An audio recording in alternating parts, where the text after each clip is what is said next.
ரெகுலராக இல்லாமல் கொஞ்சம் லேட்டாக தான் இன்றைக்கி டே ஸ்டார்ட் ஆச்சு. வணக்கம் அக்கா, கன்னியாகுமரியிலேருந்து நான் தான் உங்கள் ஈஜே. எழும்பின உடனே ஃப்ரெஷ் ஆகிட்டு ப்ரஷ் பண்ணிவிட்டேன். ப்ரஷ் பண்ணதுக்கப்புறம் ஏதாவது ஒர்க் பண்ணலான்னு பார்த்தா எனக்கு என்னன்னு தெரில, தூங்க லேட்டானதுனாலே என்னமோ அந்த டயர்டு மாறவே இல்லை. காலையில் ப்ராக்டிஸ் பண்ண கூட மனசு இல்லை, சும்மா இந்த மரத்தை வந்து வாய் பார்த்துட்டு இருந்தேன்.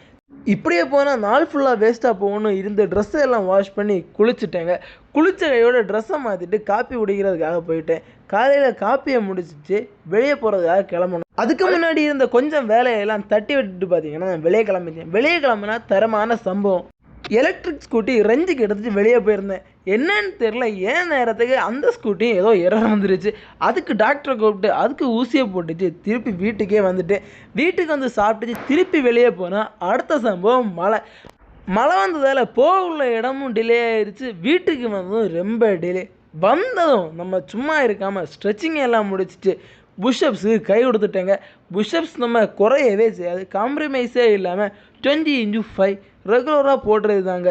அது கூட ஸ்குவாட்ஸ் கூட பண்ணேன், பட் அது வீடியோ எடுக்கலை, ஃப்யூச்சரில் போடுறேன். அதை ஒர்க் அவுட்டை முடித்த கையோட குளித்து ஃப்ரெஷ் ஆகிட்டேங்க. ஃப்ரெஷ் ஆகிட்டு இருந்த பசிக்கு சப்பாத்தி எடுத்து ஒரு கதம் பண்ணிவிட்டு இந்த டேவை ஃபினிஷ் பண்ணுறேங்க. பாய், லவ் யூ ஆல்.